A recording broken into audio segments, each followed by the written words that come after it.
Chicago, churches weren't good at cooperating. Everybody had their own little kingdom. You would think that it would be very cooperative in nature, but it really wasn't. It was very competitive. Unfortunately, what happens a lot of times in larger municipalities is that instead of making new disciples, what you're really doing is you're just trading sheep. You have a group that first they go to this church, then they move to this one, then they move to this one. So one of the things I really loved about North Brevard when I first came was the cooperation that the churches had.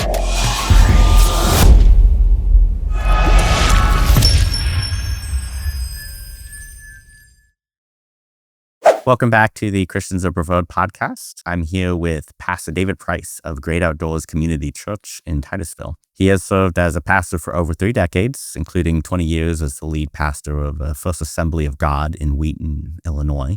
He's also pastored churches in Minnesota and co-planted a congregation in Minneapolis. He also produces and hosts Verse by Verse, a weekly Bible teaching radio show airing on multiple stations, including here locally in Brevard County. His heart for missions has led him to serve extensively in Romania and South Africa, spreading the gospel worldwide. In the Great Outdoors Community Church, you can find them off of exit 215. They're going to be west of the interstate in the Great Outdoors community. How are you doing, Pastor David? I'm doing good. Thank you.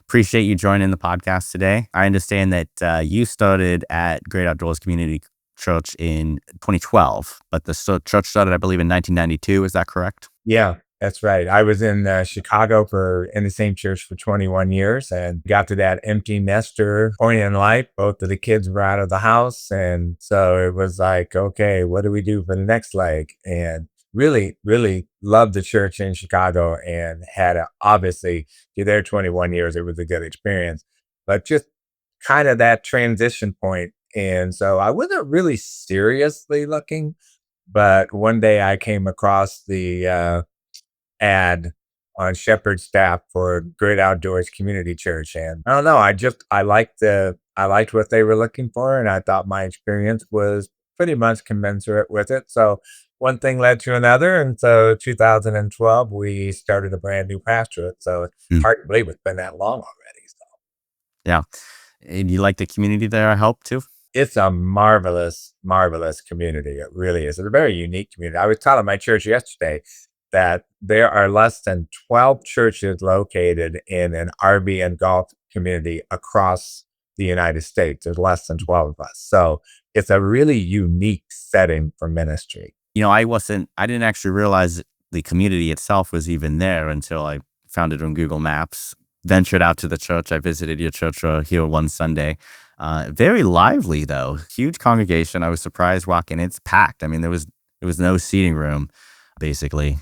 So yeah, you guys have a large congregation, though. It's a really unique setting, and it's a unique church in many ways. We have well over 15 church groups, denominations under one roof, and so it's that's why when I first came, they called it non-denominational. I said, oh, please don't do that. I said, call it interdenominational. That just sounds so much more friendly, And then we added the word community because before it was just Great Outdoors Church. And, we just wanted people, especially in the community and North Brevard, to know that it didn't matter what church background they came from, that they would be welcome. And I have to say, from what I've seen over 13 years, they function beautifully, even having that many different, denominations and non-denominations sitting under one roof together. Yeah, so I understand that you come from a Assembly of God background, but like you say, the church doesn't really hold to any particular denomination.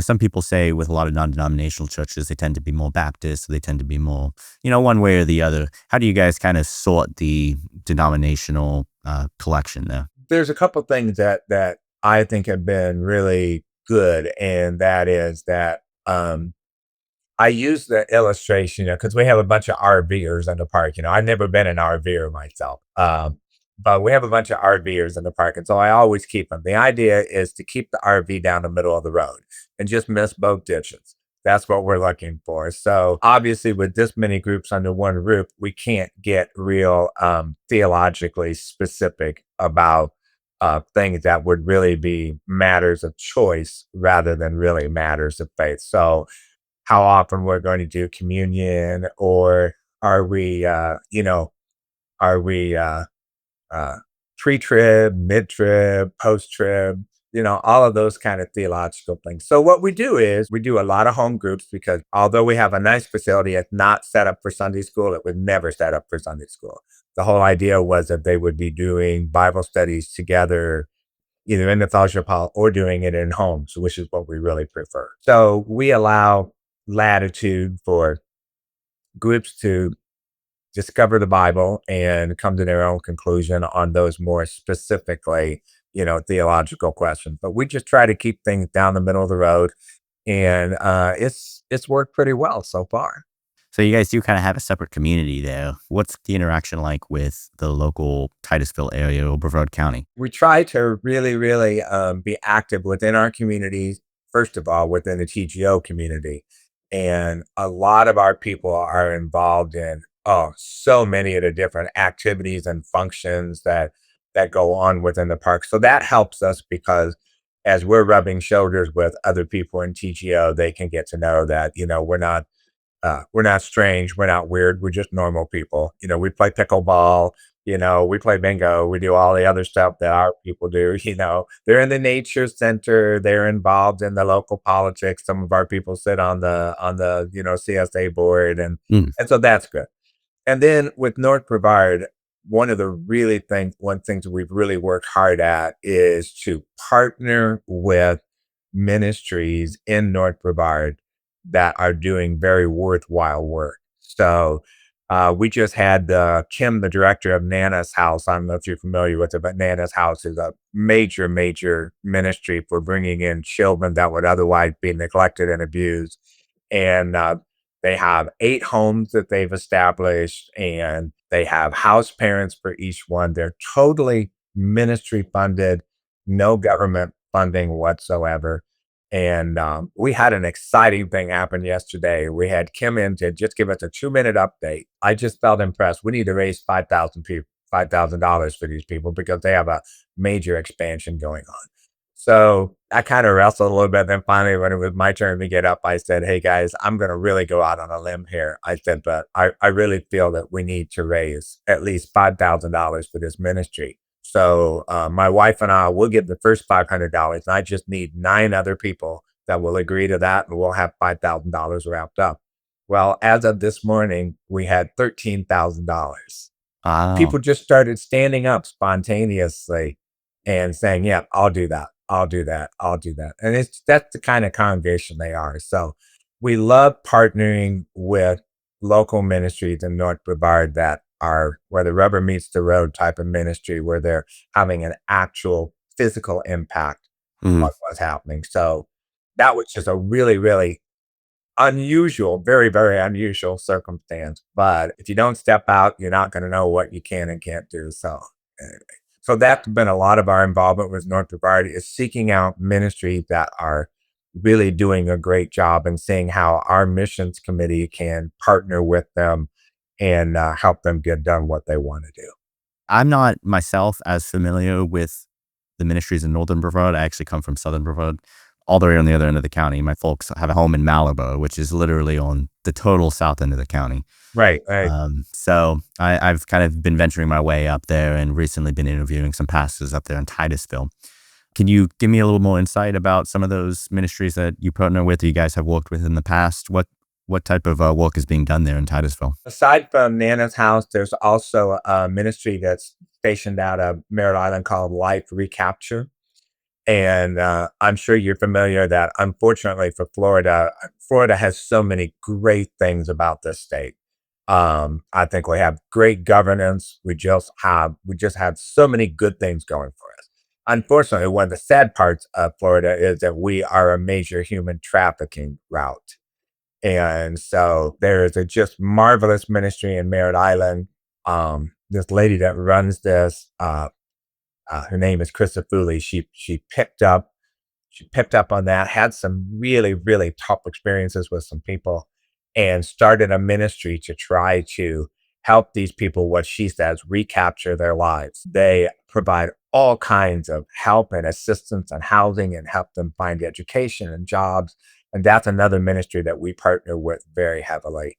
So that's another one. And then, of course, inside of our church, we have just a wonderful couple. As a matter of fact, they were on Channel 13 not long ago. Bill and Linda Shaw. They have a super, super heart for homeless people. So our church on a weekly basis collects food and clothing, anything that can possibly go to homeless people. And Bill and Linda actually go to the homeless sites that are hidden out of Titusville's, immediate view, homemade camping areas like over on 50, just some really, really, to be honest, some really nasty areas. And every week they take food and clothing to a number of homeless families and individuals that are out there.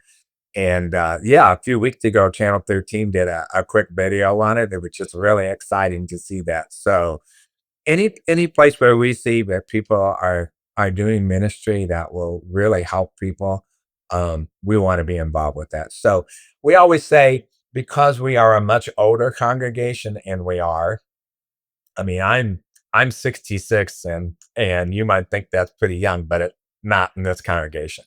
And we have everything from 40 to 103 sitting in our pews. So we always say we may not be able to do the physical labor and the physical stuff like, a lot of ministries need to do, but we can certainly write you a check. And so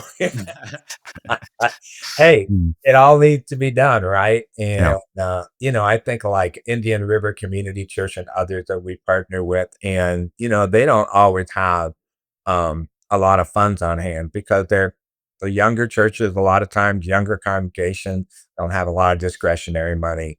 But if we can help people that way, we are more than glad to get behind somebody and say, hey, look, we'll raise some money for you and help you get it done. So I don't have this written down to ask you, but you just mentioned it is an older congregation, is a retirement community. Have you had the opportunity to perform any baptisms during your tenure there as pastor? yeah, this is really kind of a cool and an interesting thing. So in 13 years, I think I've done maybe 5 or 6 weddings. I've done the staff and I have done tens and tens of memorial services. So that's the downside with an older congregation. But every year we will have anywhere from 10 to 20 people baptized throughout the year. And we usually set it for Palm Sunday. And then we tell people, look, that's when we're going to do it this time. And it's amazing. And the other great thing is that because we have so many people from so many different backgrounds, a lot of times haven't actually gotten saved yet. I mean, they have been to church all their lives. They're in their 60s, 70s, 80s, 90s, and they may have been sitting in pews all their life, but it doesn't mean that they've actually accepted the gospel and been saved. So every year we have a number of those that, come to that knowledge and say, oh, I need to be baptized now. So it's interesting baptizing seniors versus, in my last church, it was little kids that had to stand on step stools, up to maybe 30 to 50 years old. So here you're baptizing people in their 60s and their 70s and 80s. Last year, a couple 90-year-olds. So it's very different ministry. Well, baptism is an awesome um, thing that Christians do, right? But there was sometimes some different theological beliefs about that. Have you guys adopted? It's non-denominational. You have to work within the confines of various denominations, but have you guys adopted some sort of statement of faith that provides that guiding principles of what is salvation, what do we do as a church, things like that? Yeah, for our purposes of becoming members, we don't require baptism. We ask if people definitely have made a confession of faith, and but we don't really require baptism. And that's kind of a line I have to walk with them because a lot of them are like, well, I was baptized as an infant, either as a Catholic or an Anglican or a Presbyterian or a Methodist or whatever it might be. And so at first, I think some of them are kind of a little, they're a little shaken by, well, what are you saying? And I've had a couple of them say, so are you saying that my baptism didn't take? And I always explain to them, I said, the real pattern we see from the book of Acts forward is repent and be baptized. I said, so we try to explain to them that baptism as an infant is not a bad thing. It's one of the ways that churches try to include people in the faith, and we totally understand that. But then we explain to them, but a baby really can't repent and be baptized. So that's something that you really need to think about because you want to walk in obedience. And so we don't we don't make it a judgmental thing. We just Mm. kind of say, now that you're an adult and you have actually made that decision, you know, it would be a natural follow through for you to be baptized. And most of the time, they handle that. They handle that very, very well. Now, not always, but most of the time, they handle that go well. So we haven't really made it into a requirement or a belief statement necessarily, but we just kind of brought them to that realization that when they see that, then they go, "Oh, okay, I'm good with that." And that's not an easy thing for some people to do because they almost feel like you're saying that you're invalidating their baptism experience. And so that's why I always tell them, if you use a Bible model, you'll always get a Bible result. And so that's what we try to really explain to them is that, that's the way that really is supposed to work. And then it's up to them what they want to do. And you still consider yourself Assembly of God? I mean, that's where you came out of, right? What's the It's such an Connor, it's such an Mm. interesting thing. I pastored Assembly of God churches all of my life. Pioneered two different Assembly of God churches. I had taken over an established church in Wheaton. Like I said, I was there for 21 years. And when this opportunity came about, it just felt right. I just, my wife and I, we were just like, it just feels like what we're supposed to do. So, we came down for an interview in August of 2011. I don't think we were even here a half hour when my wife looked at me and she whispered to me, she said, "This is it. This is the place." And I said, "I know, it's so weird, isn't it?" So my friends, who I pastored with, for 40 plus years, they were all like, "Are you out of your mind? You're going to an interdenominational church. You're not going to pastor another AG church. You've done well in the assemblies. Why would you do that?" And my only answer was, I don't know what to tell you except for the fact that I just really feel this is what God wants us to do. So I've kept my ordination with the assemblies, and because I teach in one of their university's online classes, Mhm. it's important for me to have that as well. But, it's kind of one of those strange situations that you find yourself in. Now, the beauty of our particular church is that all three of the senior pastors they have had so far, including me, have all been from different denominations. Mm. So there isn't a denominational requirement. Matter of fact, when I first sent my resume off, the pulpit chair called me and I said, "Did you read my resume carefully?" And he said, "Yes, I did." And I said, "So you do realize I'm Assembly of God, right?" And he said, "Yeah, I didn't see an issue with that." And I said, "Okay." I said, "I figured you were gonna take one look at that and go, nah, next," so it's worked out okay. And you've, like I said, you've gotten pretty well involved with Brevard County since you've been here. You teach at a college, you do a radio show here in Brevard. You said there's a lot of good things that we have here in Brevard County. What's kind of your read on the area? What are some things that we do well? What are some things that maybe you've noticed that you think Christianity could really do to better impact local Brevard County? When I first came, I thought one of the really good things about the churches was that we had a group called Churches One, and it was a morning prayer meeting that anywhere from 20 to 35, 40 pastors would show up for it. When I came, I thought it was one of the best things that the churches had done was to find a way to come together. And our joke was, leave your ego and your logo at the door. Just come in and just be who you are, and it really worked out well. That kind of dwindled after a while and kind of morphed into a couple of other different things. And that's something I've been missing, and I really wish that we'd find a way to put something like that back together for the pastors because I think it's really important. It's important to rub shoulders with people that are doing like ministry, even if it may be totally different groups and different denominations in different places around North Brevard and Titusville itself. There are some other groups that do meet, and I think that's great. I think one of the strengths of the churches in North Brevard is their ability to cooperate on things when they want to. And I think that's been really, really healthy. Um, I don't I don't know how to say this without being impolite, but in Chicago, churches weren't good at cooperating. Everybody had like their own little kingdom. And you would think, as large as even a city like Wheaton, with what almost 80,000 people, you would think that it would be very cooperative in nature, but it really wasn't. It was very competitive. Unfortunately, what happens a lot of times in larger municipalities is that what you're really doing, instead of making new disciples, what you're really doing is you're just trading sheep. Right.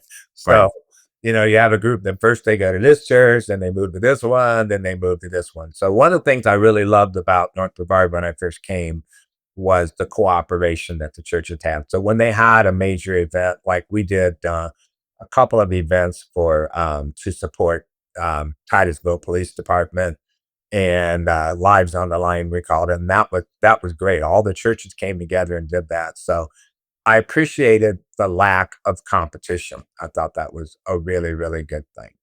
Um, North Brevard, as far as churches goes, I mean, we have a great variety of churches. We really do. We have a lot of them. I guess one thing I'd really also like to see is more of these types of ministries, like life recapture and Nana's house and homeless ministries and a little more of the real being able to get out there and make an impact on a larger community that needs to be touched. And I know every church is working on it in some ways, but it'd be great to have a more coordinated effort to make that happen. I'm a firm believer that every church doesn't need to do the same thing. I Right. mean, we all have some things in common. We all offer worship services. We may vary greatly in how we do the worship services. One may be using,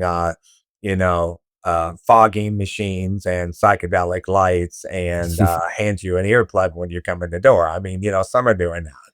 We're much more traditional, and because we have an older congregation. Now we're slowly having to, update that and move with that. But we actually like being a more traditional church.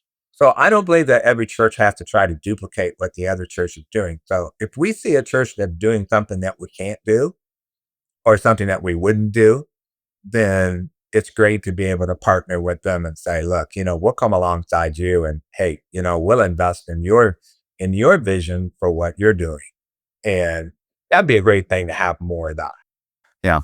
And it seems like more of those types of things can be collaborated on, uh, coordinated if there was more communication. Like you mentioned the prayer meeting when pastors could get together. That's an opportunity to discuss those types of effort.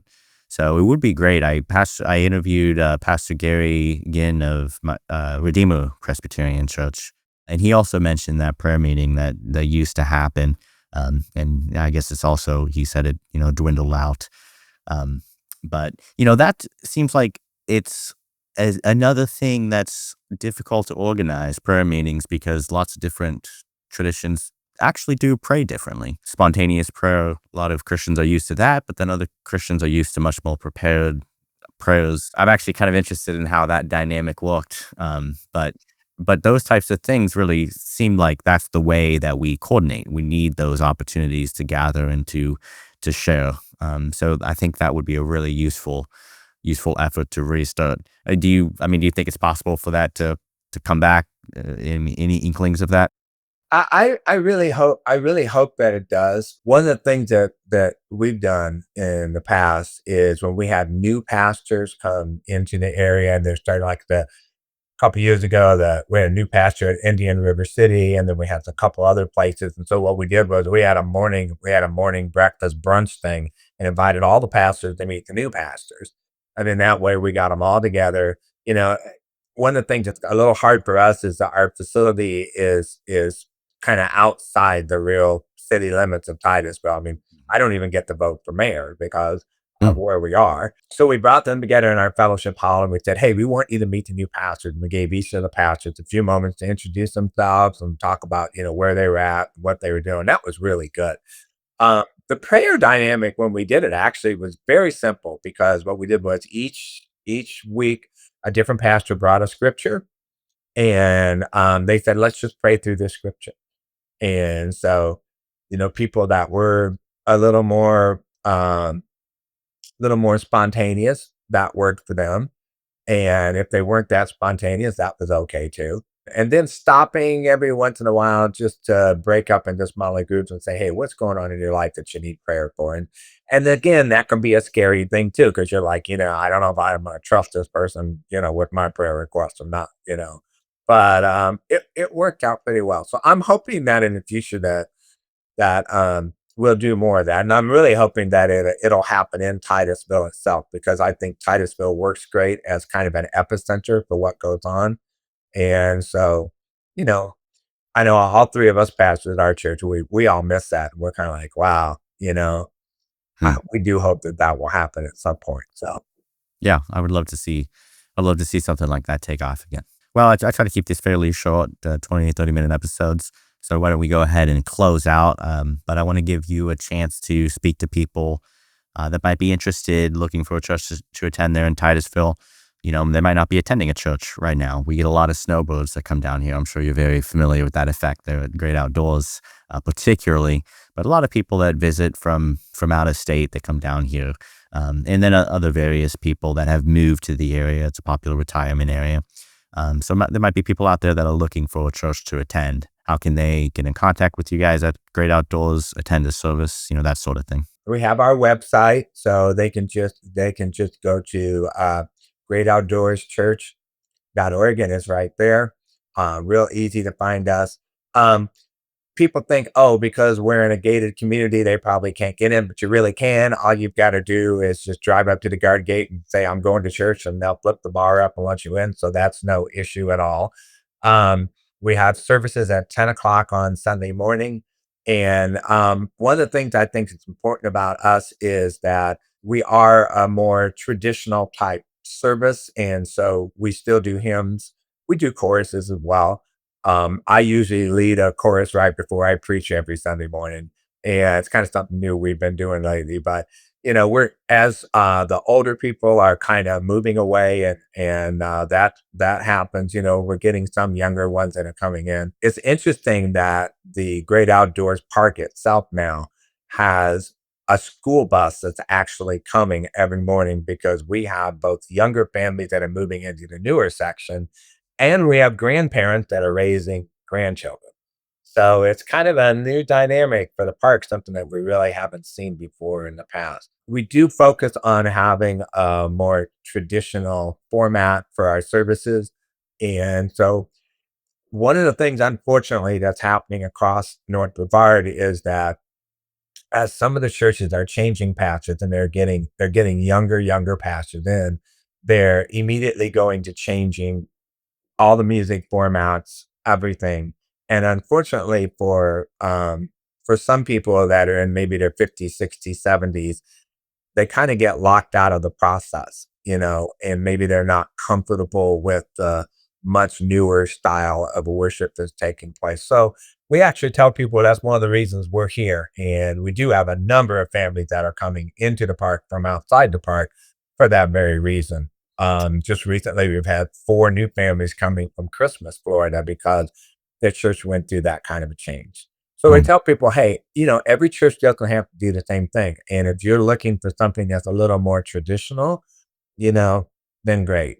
Um, our preaching, however, is as contemporary as I can possibly make it. So while we do our hymns and choruses in a little more traditional worship style, yet we really work hard to make our preaching relevant and contemporary. So I love taking especially Old Testament passages and making them come to life where we are right now in 2025. That's been one of my heartbeats throughout my ministry. So if people do come, they can expect that the music will be a little more traditional, but they'll definitely get a very relevant message. So that's what we really focused on with that. Again, Pastor David, thank you so much for joining me. And I hope people can check out Great Outdoors Community, and we can talk more in the future about various things that are happening here in the community. Well, thank you so much for having me. I've really enjoyed having the time with you today. Take care.